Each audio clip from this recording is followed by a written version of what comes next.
Hello, my name's Stephen Foster, and I'm the founder of One Golden Nugget. We collect and share wisdom, and really our purpose is to raise the consciousness of humanity by sharing incredible stories that people have been through and experiences, and then looking for those nuggets of wisdom that we can then give to the world to improve people's lives and make it a better place. And I'm absolutely delighted to be a part of this project, Voices of the Future. And thank you for inviting me. And I hope you get something amazing from it from yourself, improve, grow, and move forward and change the planet.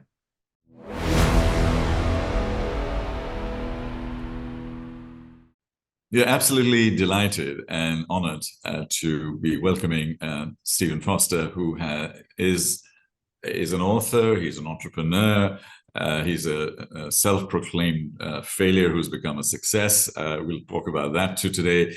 But what he is an amazing person who's capturing stories and really helping the world connect with those stories for us to be in a better place. Stephen, welcome. Good to see you today. Pleasure to see you, Terry. Stephen, can I take you back in time in a typical Hollywood style?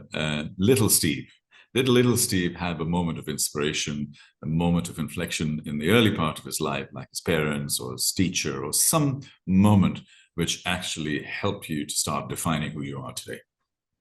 Well, I always had a burning desire to do something with my life, and I think that started as a young kid.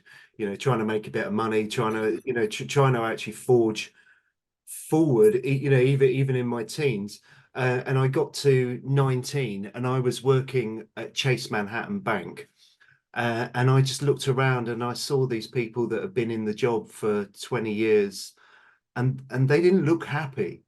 And they had their cheap mortgages, their cheap loans, and really they were just constrained by the system that operating in that sort of environment gave you. And I saw that as a lie. It's like I want to go and do my own thing, and I just had this burning desire. So at the time, the Prince's Trust, which is run by now King Charles, he'd Yes. set up the Prince's Trust charity, and what they did was back in 1990. And they still do it now, and they've helped hundreds of thousands of young people. But they would give you a loan when banks wouldn't touch you. I'm 19, right? I've got this bit of an idea. So the Prince's Trust lent me £5,000. I was one of their very first businesses that they helped set up. And I was a musician. I love music. And I read this book called How to Make Money from the Music Industry. And in it, there was this bit about cassette tapes that, go and buy some cassette decks and then start replicating cassette tapes for local bands or comedians or whoever wanted a cassette. So I thought I'll do that. So I bought three. My dad lent me £1,000 as well, and I started this business. And off I went. And then I never ever looked back. But what that did was in those early days is it took me out of the matrix almost and gave me this freedom to do what I wanted to do, and that was my time. I wasn't working for anybody, so it gave me, I felt free. So I started on this journey of building this cassette business, and by the time I was 26, it was a multi-million-pound business and had various other aspects to it, including being a rave promoter. By default, I hadn't decided to get into that, but I was promoting events for 15,000, 20,000 people at a time, and I had a record label and recording studios and clothing company, and I was 26, and it was a multi-million-pound business. And at that point, I was the world's #1 dance music promoter. Don't know how it happened, but that's where I got to at 26. That's brilliant. What a wonderful story. Now, was it the matrix that you're about to fall into at Chase Manhattan, or a person that nudged you into this particular journey? Because entrepreneurship is not what our parents would want us to do. They want us to go and do a degree and get a job and then take a mortgage and have 2.2 kids and a white picket fence, and the story goes on. We fall into the trap, so to speak. You bypassed and avoided that trap that you just spoke about. What did your parents think about it? Or was there somebody, or what were your friends saying at that? Are you nuts, Stephen? What the hell are you up to? I remember a family member saying to me, "Why are you doing that? You've got a safe, secure job. What the hell are you doing?" You know. But my mum and dad really supported me and went, "Yeah, go for it." But I didn't Yeah. listen to anybody. I never I was never interested in other people's opinions. It was like, this is what I'm going to do. Yeah. I want, and at that point, Tariq, it was always, I want to become wealthy. I want to make money, which was actually a mistake, as I found out later on. Yeah. But no, I just had a burning desire to do something. And, I was good at hustling. I was good at sales. I was good at connecting. I was good at creating an idea and then presenting it to people, and they would go, "Oh yeah, I like that." And at that age, there was no reason not to do it. Indeed. I mean, and those attributes that you just mentioned about sales, about engaging people, about building relationships, about being persistent and dedicated and resilient, those are precisely coming back now into fashion almost, because everything else is going to technology. So we're getting back to what humanity or our human attributes. One of my quotes is that in this digital world, anything that can be digitized will be, because it's a million times faster and a million times cheaper. But anything and everything that cannot be, love, harmony, intuition, common sense, heart, soul, judgment, spirit, ethics, trust, imagination, creativity, all of these things will be a million times more valuable. So our human skills, which a lot of people inappropriately call soft skills, I think they are life skills, and I think they are hard skills. To be kind and generous and empathetic and compassionate is hard. It's not soft. In the business world kind of environment, I think it's becoming fashionable again. And it's part of what Voices of the Future is about saying, yes, we talk about technology, but we need to integrate humanity. What are your thoughts on that? Well, we're humans, aren't we? Yeah. Essentially. And as the world speeds up, actually, we need to slow down slightly. And I agree with you. I don't think they're soft skills. I think they're the foundation of how you build a great life, and it starts really with kindness. One of the nuggets that changed my life was that if happiness is the goal, which it is for everybody, if you buy a car, you want to have an increased happiness, and Yeah. everything's about happiness. Yeah. Kindness is the route to take you there. Being kind to people, being empathetic, because life is tough. There's no doubt about it. There's so many curveballs that hit you and different experiences.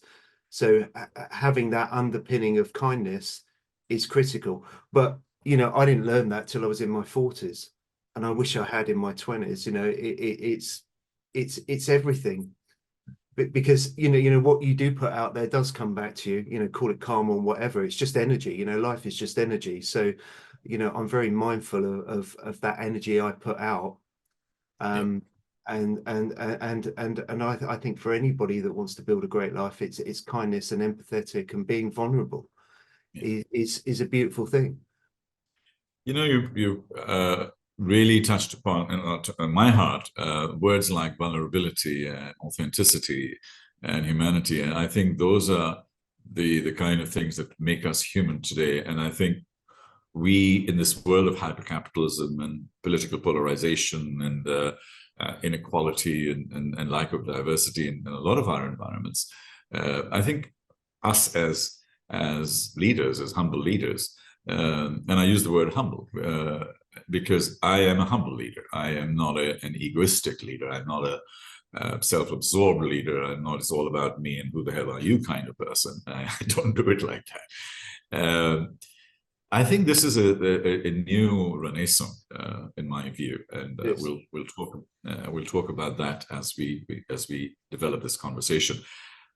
Fast forward into one golden nugget.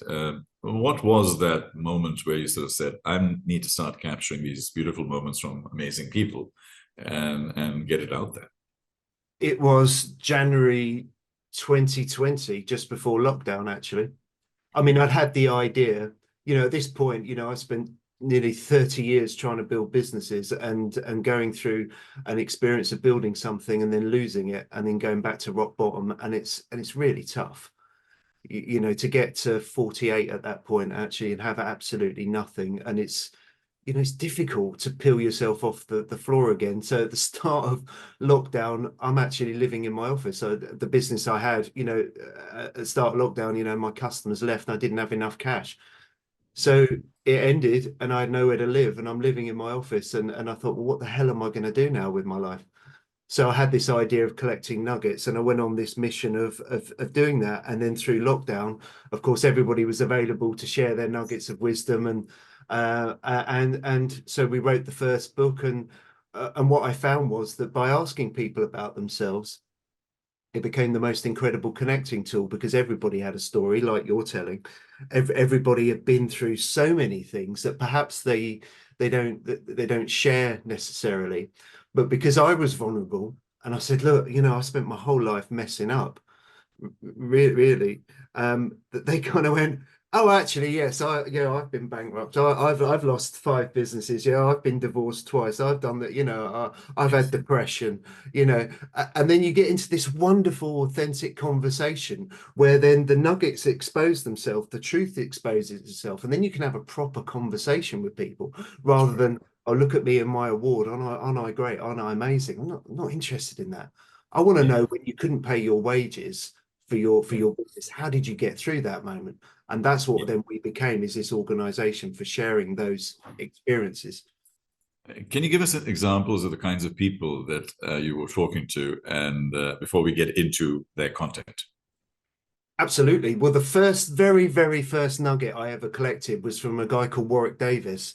And Warwick is a little guy. And he was in Star Wars. He played Yoda, and he was in. He's been in many films. Very, you know, famous guy. And I knew him. I'd had a business with him a few years prior to that. So I collected his nugget, and his nugget was, you know, expect nothing in life. You know, there's a guy that's been through immense struggle and pain and had to overcome that disability and turned himself into a movie star.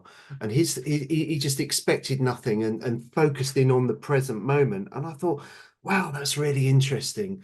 You know, I'd never really considered the present moment particularly until that point. So he was the first nugget. And then we went on this journey. I went to the head of Coca-Cola design, a guy called James Somerville, who designed the Coke can, reached out to him. He said yes. And his nugget was that in Coca-Cola, he was like, you can't think big because everything's Coca-Cola is big, right? So his nugget was about them focusing on the small and making a difference that way for Coca-Cola. And that's the head of design, right? Global, you know, the guy that's leading the brand. He wasn't focused on how can we create this huge vision. He was like focusing on the little details. So that was interesting. The founder of Reebok, Joe Foster, his nugget was just keep going. Now there's a man that built Reebok from nothing to that company it became. And that I found incredibly interesting because that just keep going thing, I'd actually given up a couple of times on my journey. And I've got to tell you, when you give up, that's the most painful experience that you'll ever experience. Don't do it. Yeah. So his nugget was just keep going. And then that one about, you know, kindness equals happiness. So that changed me forever. You know, and my personality now over those 4 years has been shaped and molded by thousands of people that we've had nuggets from, because you can't not be changed by it, because you're listening to those very human experiences. And I have to tell you, the most successful people were the easiest people to get to because they'd been through the most, they'd suffered the most, they'd endured, and they'd come through. And that was the biggest revelation I found, that they were the biggest givers. Like you know, you don't become you by sitting there and just waiting for things to happen. You go out there and you make mistakes and you learn from it. So what a journey and what a blessing to have that idea, and it transformed my life. Thank God. That's amazing. It's a nice segue into learnings, mistakes, failures. A part of what I'm doing with this platform is to demystify failure. and the fact that we have fear of failure, and our parents and this environment that we live in is success oriented, and you've got to get your A's, and you've got to get to university, you've got to do these things, you have to succeed in business, and. So success is a given, and failure is something that you have to find ways to deal with, but try and avoid it. I failed my accountancy exam. I never failed at anything in my life. I was in London, and first time in my life, I actually just fell flat on my face. I was 23 years old. So here's a super successful young man who basically hits a brick wall. And really, I just fell apart because I just didn't know how to fail. And I told my parents who'd given me love and education and opportunity and everything, but you never taught me how to fail, because my whole life was about success. And then I, worked in Carnaby Street, and then I worked in sleazy bars, and I did the whole thing. And Stephen, I learned more at 3:30 a.m. in the morning, sitting having a mug of tea and some sliced buttered toast, sitting with prostitutes and dustmen before I take the night bus home to West Hampstead. That taught me humility. That taught me lack of judgment. That taught me, being empathetic. That taught me, how. And by the way, one of those dregs that I was sitting with was a professor, associate professor of philosophy, who couldn't make ends meet. And at that early stage in my life, and I've achieved a lot since, and I've lost a lot since, I started realizing, Stephen, is that this is about being human, and since then, my whole leadership style has been through service, through empathy, through connection, and stuff like that. And I'm not judging anyone. I'll sit with everyone. I'll sit on the reception. I'll make the coffee. It's what makes you human. And I think our children and our young people of today need to learn like that, and learn in the front line. So my fear of failure up to that point in time was actually one of the drivers of my success. But even after that, I needed to overcome that I don't want to fail again. And that was not a nice moment.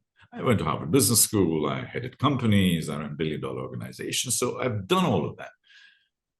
But I think we need to demystify that whole framework of what failure is. And I see that in your 30 years, as you were going through life, you've had successes, failures also. Can you share a couple of stories, without being too intrusive, of how those things happen in your lifetime, and how you cope with them? So I'm like 29, and I put on an event, cost me about £150,000 for the night to put this event on, and in England, and we had this terrible flooding. It was over Easter, and we didn't sell the tickets that we needed to sell. And when you're doing events, you have a one-time moment to do it, right? There's no stock. You're just doing an event. I put on the event, and I remember clearly counting the people coming in, and I'd realized that I'd probably lost around 100 grand in that night. And I remember sitting outside the venue in this field on my own, and I realized I'd lost my house, and I was just sat there and cried.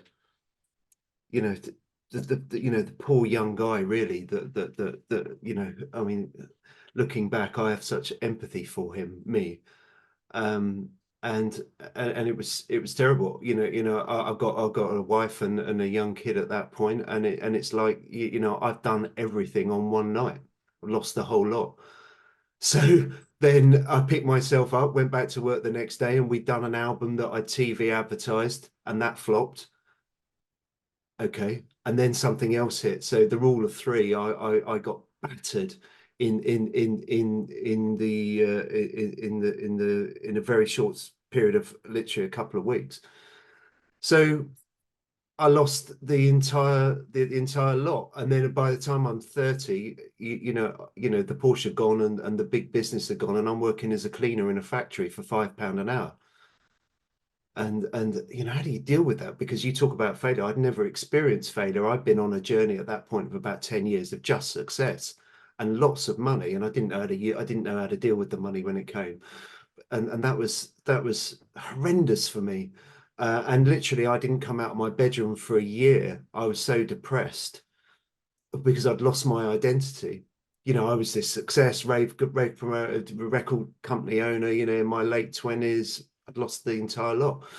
So it taught me humility, because then I then went to work in this factory as a cleaner. And then when you do that, you get picked on. I got picked on by the machinists because they're on £11 an hour and I'm on 5.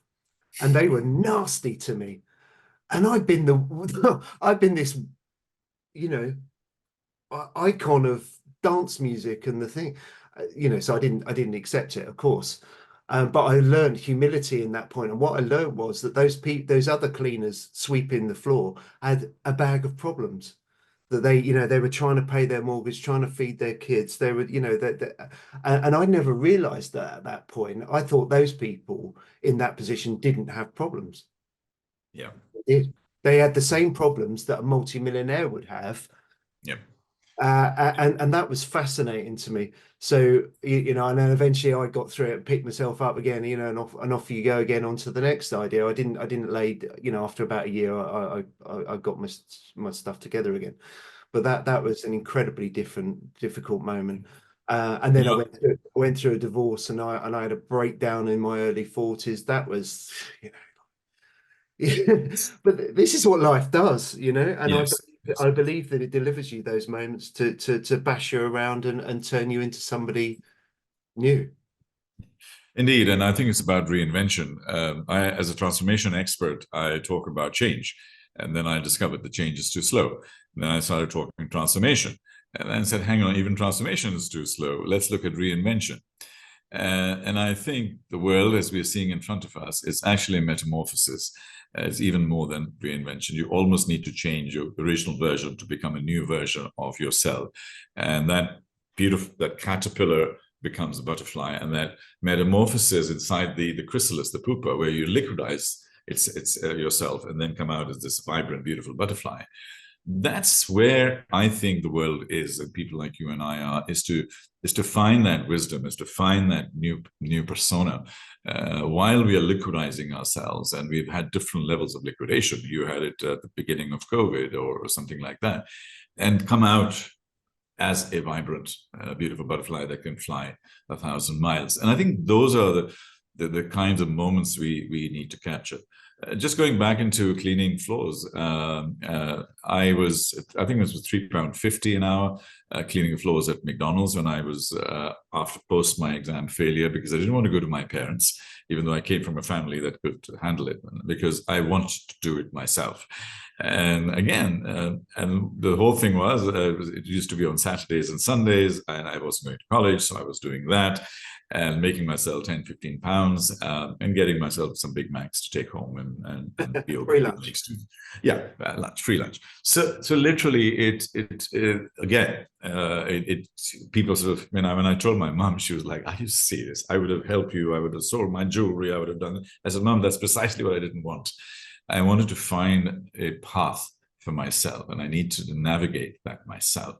And that's what made me resilient. And today, I don't go down for more than half a day, maybe overnight. If I hit a brick wall, I'm fine the next day, and off I go. And people sort of find that extremely strange, because I've hit a lot of difficult times during COVID and before, and I just get up, dust myself off, and off we go.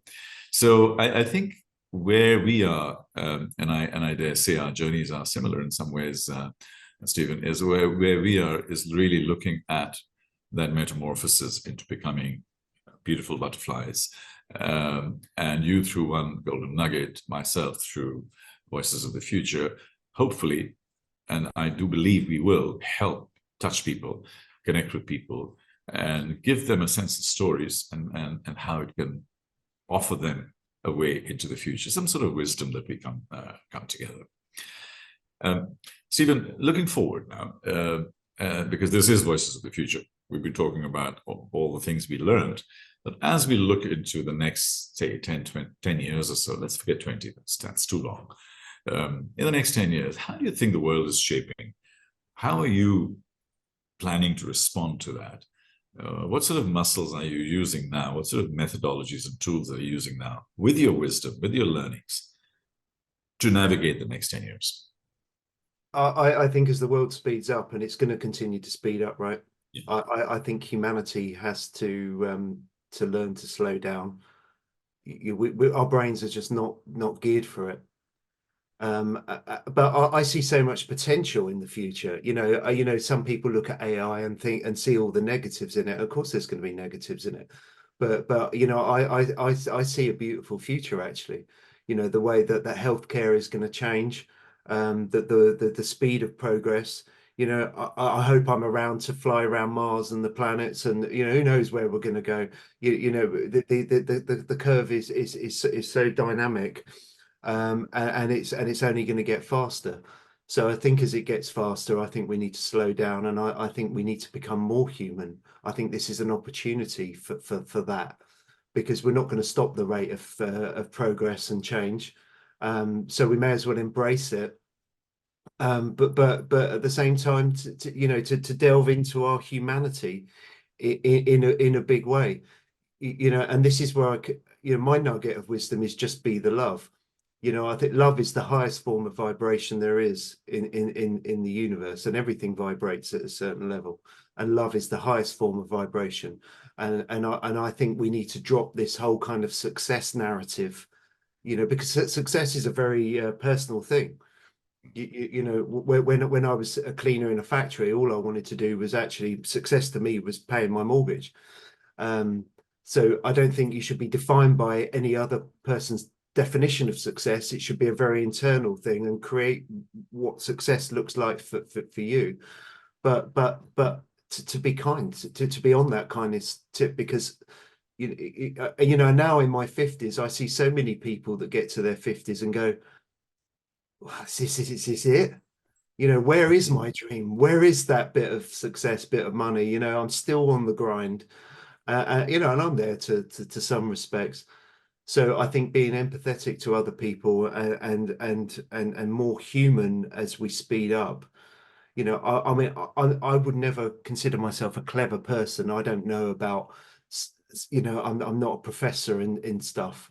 I'm just a guy that's always kept going on his dream and kept picking himself up, and discovered along the way that actually it's about love and it's about being human. And I want to see more people, young people, getting into business with those sort of ideas, that it's not about making money, it's about service, it's about doing something that empowers other people, that helps other people, because we don't need small thinkers. If you're gonna have an idea, think big, think like this Voices of the Future, change the world, in some respects.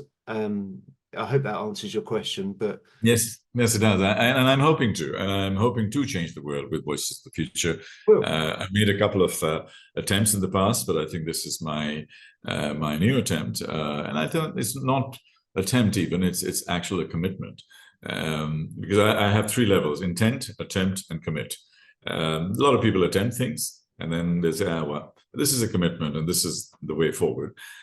Because it becomes a platform where I can talk to wonderful people. It becomes a platform that can share stories and hopefully make some good impact. Your advice to young people today, your advice to parents, and how they should be engaging with their 10, 12, 15-year-olds today, knowing what you know and having the wisdom of life that you have gone through.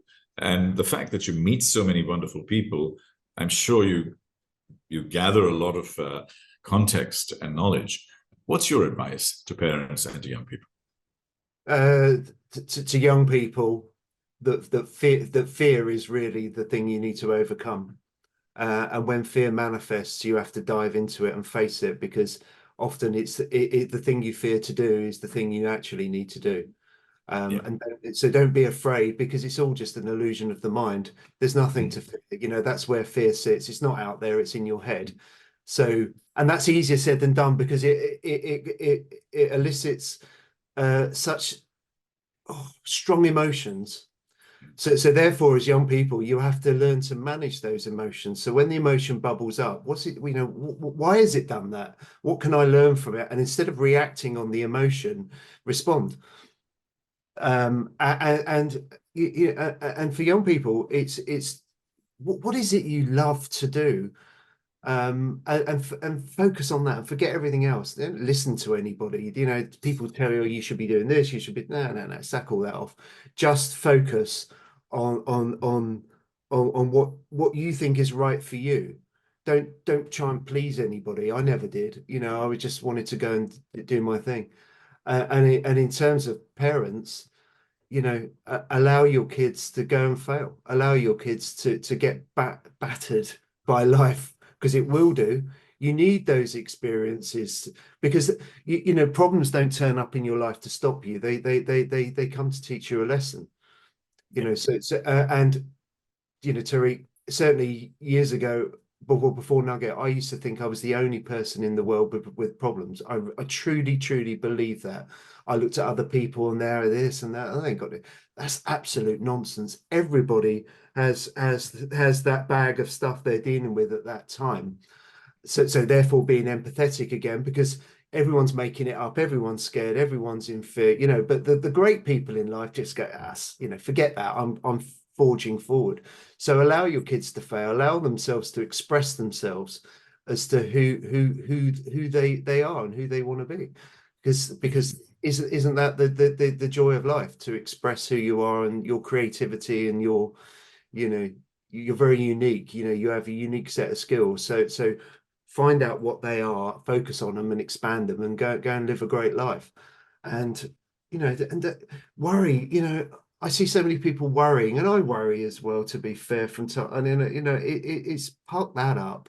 There's nothing to worry about. We're not getting out of this alive. You're not going to arrive at some destination in the future and everything's going to be fine. This is what life is.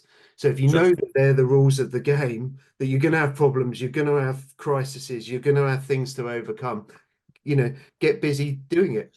Lastly, a dear friend of mine was a co-founder of Ted Baker, and he was like, we actively seek out problems. That's how they built that company. Find the problem, go and smash it, and then move on to the next problem. Yeah. As a futurist myself, and all the keynotes that I do, one of my earliest slides is, and I put it up there and I said, what's going to define the future? And what one attribute would define the future? Let me ask you that. What do you think, if there was one word that'll help to define the future, what would that be? Peace. Peace is good. Sometimes people say love. Sometimes people say love, and so on. A lot of them say, oh, AI and this.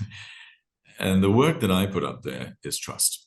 I think that trust has always been at a premium, but right now it is at an extreme level of premium. Great. Because truth and ethics behind that trust is going to define AI, it's going to define what kind of machine learning we have, it's going to define all the technology that comes in. So trust, truth, and ethics, this sort of trifecta, is really going to define our future, whether it's in finance or business or technology and so on. And people find it very strange. They think I'll throw some technology at it, but actually I use this trifecta. And my other three are empathy, values, and empathy, values, and emotion, and kindness. I've sort of built around that also. For you, in your life and looking forward, where does trust, truth, and ethics sit? The priority.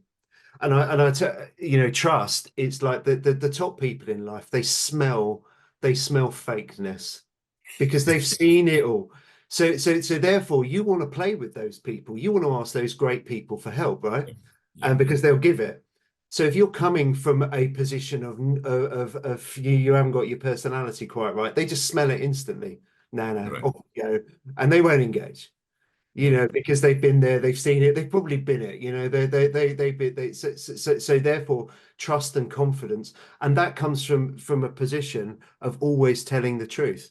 I made a pledge to myself years ago that I was just going to tell the truth. You know, no matter what it is, it's just be truthful and vulnerable, and people like that, because I think in a world that you know is can be perceived as a bit fake, you know, that those people that are there radiating their truth, they shine. Yeah. And that's who people need to be. You know, don't be fake. Don't you know, this fake it till you make it thing. Yes, I agree with that to a certain extent, that it's embody the success, but don't be fake. The world Yeah. doesn't need that. It needs truth. It needs love. Indeed. My final question as we close, Steve, you've been very open and vulnerable and candid. I'm very grateful for that. My final question is that if you were to leave a message in a bottle that we pick up, say, 5 to 10 years from now, and one final golden nugget from you, what would that nugget be in that bottle? It would be just be the love. In all interactions, in everything you do, if you can impregnate it with love, then you're onto a good thing. What a wonderful way to end. Just look for love and be part of love. And I enjoyed your comment that love vibrates at a different level, and therefore that's the ultimate emotion that we need to pursue. Stephen, it's been an absolute privilege. Thank you for sharing some of your thoughts, and I hope to keep connected with you and see you on Voices of the Future and outside. Thank you very much indeed. Pleasure, Tariq.